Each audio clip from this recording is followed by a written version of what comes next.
Welcome to The Explainer.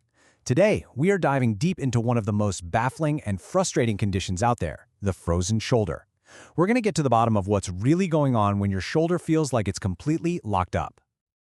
You know, it almost never starts with a big injury. It's usually this sneaky, dull ache deep in your shoulder.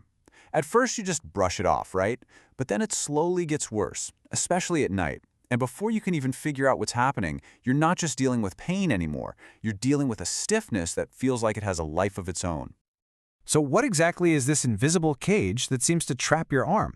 In this first part, we're going to define what a frozen shoulder actually is, and I mean really define it, not just the nickname, but what is physically happening inside that joint. Okay, so the official medical name is adhesive capsulitis, and that definition right there tells you almost everything you need to know. This is not your typical muscle tear or rotator cuff injury. The absolute hallmark sign is losing motion, both active motion, where you try to lift your arm, and passive motion, where a doctor or therapist tries to move it for you. It just won't go. Here's the best way to picture it. Think of the capsule that surrounds your shoulder joint as a loose, flexible balloon.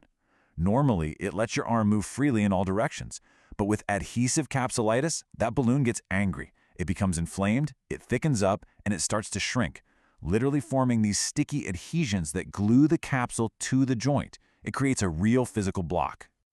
So who gets this? Well, there's a pretty clear profile. It usually pops up in your 40s or 50s, and for whatever reason, it's more common in women. But the biggest red flags, we're talking systemic conditions like diabetes and thyroid disease. Or maybe you've had to keep your arm in a sling for a while after an injury. And there can even be a genetic piece to the puzzle, linked to something called HLA-27.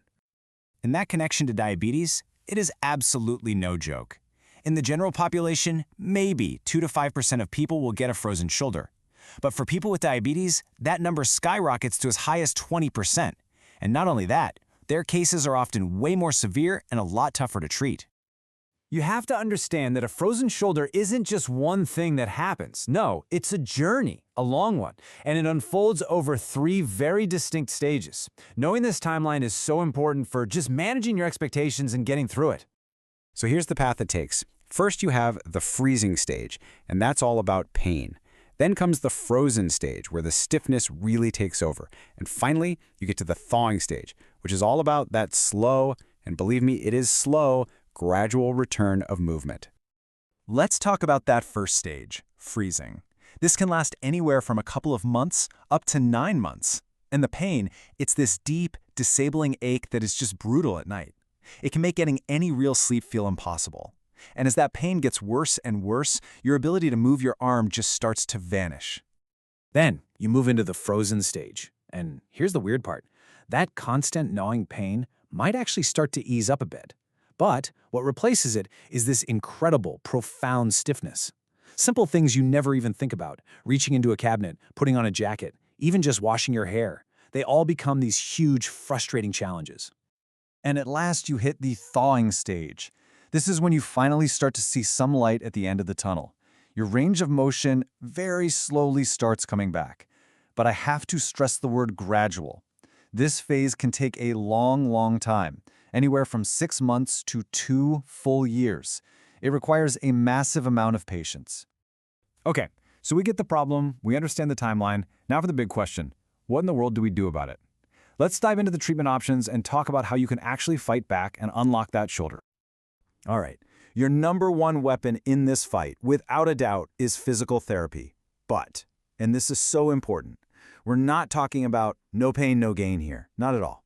The goal is gentle, supervised, pain-free stretching. You're trying to coax that tight, cranky capsule into loosening up bit by bit. For the huge majority of people, this is the ticket to getting better. Now, to help you tolerate that all-important physical therapy, there are a few other tools in the toolbox. Simple anti-inflammatories, like ibuprofen, can help take the edge off the pain. A corticosteroid shot injected right into the joint can be a game changer for knocking down inflammation. And there's even this cool procedure called hydrodilatation, where they use fluid to basically inflate and stretch the capsule from the inside. So the game plan is pretty clear. You always start with that non-surgical approach. You give it a real shot. But if you've been doing dedicated physical therapy for 3 to 6 months and you're just hitting a wall with no improvement, well, that's when the conversation might start to shift toward a surgical option.